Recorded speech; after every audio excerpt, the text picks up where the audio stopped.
Telugu మ్యాట్రిమోనీకి thanks చెప్పాలి. 26 ఏళ్ల క్రితం ఇదే తెలుగు మ్యాట్రిమోనీ ద్వారానే వేళమ్మకి పెళ్లి చేశాం. పెళ్ళంటేనే తెలుగు మ్యాట్రిమోనీనే. నల్గొండ జిల్లాలో ఘోర రోడ్డు ప్రమాదం జరిగింది. కారును ట్రావెల్స్ బస్సు ఢీకొనడంతో 4 దుర్మరణం చెందారు. జిల్లాలోని చిట్యాల మండలం పెద్దకాపర్తి వద్ద 65వ నెంబర్ జాతీయ రహదారిపై ఈ దుర్ఘటన జరిగింది. చిట్యాల నుంచి హైదరాబాద్ వైపు కారు వెళ్తుండగా ఒక ప్రైవేటు ట్రావెల్స్ బస్సు వెనుక వైపు నుంచి ఢీకొట్టింది. బస్సు బలంగా ఢీకొనడంతో కారు పూర్తిగా నుజ్జునుజ్జైంది. అందులోని ప్రయాణికులు 4 అక్కడికక్కడే మృతి చెందారు. పోలీసులు చాలాసేపు శ్రమించి కారులో నుంచి మృతదేహాలను వెలికితీశారు. ఈ ప్రమాద ఘటనతో హైవేపై భారీగా ట్రాఫిక్ స్తంభించింది. పోలీసులు ప్రమాదానికి గురైన కారును పక్కకు తొలగించి ట్రాఫిక్ ని క్లియర్ చేశారు. మృతుల వివరాలు, ప్రమాదానికి గల కారణాలపై పోలీసులు విచారణ జరుపుతున్నారు. దీనిపై మరింత సమాచారం మా ప్రతినిధి పాషం అశోక్ రెడ్డి పెద్దకాపర్తి నుంచి అందిస్తారు.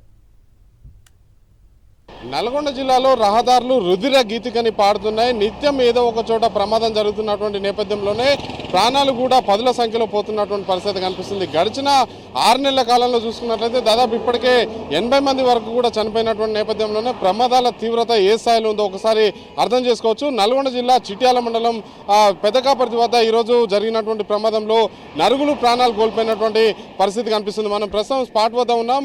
కాకినాడకు చెందినటువంటి ఒక కుటుంబం మరొక స్నేహితులతో కలిసి ఆ కారులో విజయవాడ నుంచి హైదరాబాద్కు వెళ్తున్నటువంటి క్రమంలోనే తెల్లవారుజామున ఇక్కడ చిట్యాల మండలం పెద్దకాపర్తి సమీపంలోనే ఆ బ్లాక్ స్పాట్ వద్దకి చేరుకోగానే వెనుక నుంచి వస్తున్నటువంటి ఒక ప్రైవేట్ ట్రావెల్స్ బస్సు వేగాన్ని నియంత్రించుకోకపోవడంతో వెనుక ముందున్నటువంటి కారుని వెనుక నుంచి ఢీకొట్టడంతో పాటు ముందు టైర్లు పూర్తిగా కారు మీదకి ఎక్కడంతో అందులో ఉన్నటువంటి 4 వ్యక్తులు కూడా తీవ్ర గాయాలపై ఘటనా స్థలంలోనే చనిపోయినటువంటి పరిస్థితి కనిపిస్తుంది.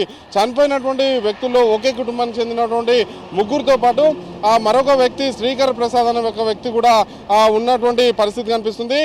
వీర వెంకట ప్రసాద్ తీవ్ర గాయాల పాల్గొవడంతో ప్రస్తుతం ఆసుపత్రిలో ప్రాణాపాయ స్థితిలో కొట్టుమిట్టాడుతున్నటువంటి నేపథ్యం అయితే కనిపిస్తుంది. ఈ 5గురు కూడా ఒకే కారులో విజయవాడ నుంచి హైదరాబాద్ చేరుకునేందుకు బయలుదేరినటువంటి క్రమంలోనే ప్రమాదం జరిగింది.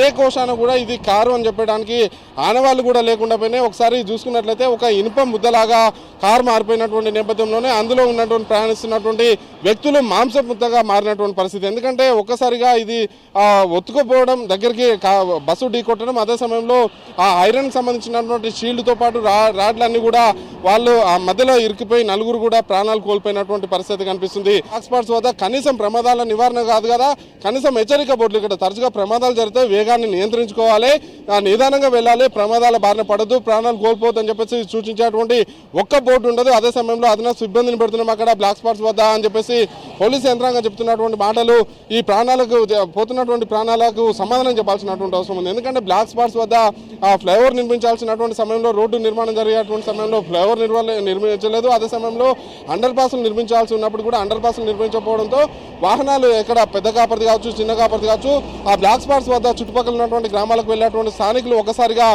వెహికల్స్ ఇక్కడికి రావడంతో హైవే మీద వెళ్తున్నటువంటి వాహనాలు కూడా వేగాన్ని అదుపు చేసుకోకపోవడంతో ఒకసారిగా బ్రేక్ వేయడం, అదే సమయంలో వెనక నుంచి వస్తున్నటువంటి వాహనాలు ఢీకొట్టడంతో 10ల సంఖ్యలో ప్రాణాలు కోల్పోతున్నటువంటి పరిస్థితి కనిపిస్తుంది. ఒక ప్రమాదమే కాదు, ఈ సంవత్సరం జరిగినటువంటి అన్ని ప్రమాదాల కారణంగా చనిపోయినటువంటి కుటుంబాలన్నిటికీ శోకసంద్రాలు, అంటే వాళ్ళని శోకసంద్రాలు ముంచిందనేది చెప్పుకోవాలి.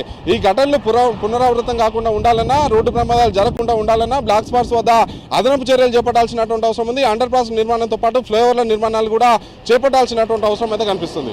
నేను శ్రీనివాస్, పాషం అశోక్ రెడ్డి, సాక్షి టీవీ, చిట్యాల. మరిన్ని అప్డేట్స్ కోసం ఛానల్ ను సబ్స్క్రైబ్ చేయండి. నోటిఫికేషన్స్ కోసం బెల్ ఐకాన్ పై క్లిక్ చేయండి.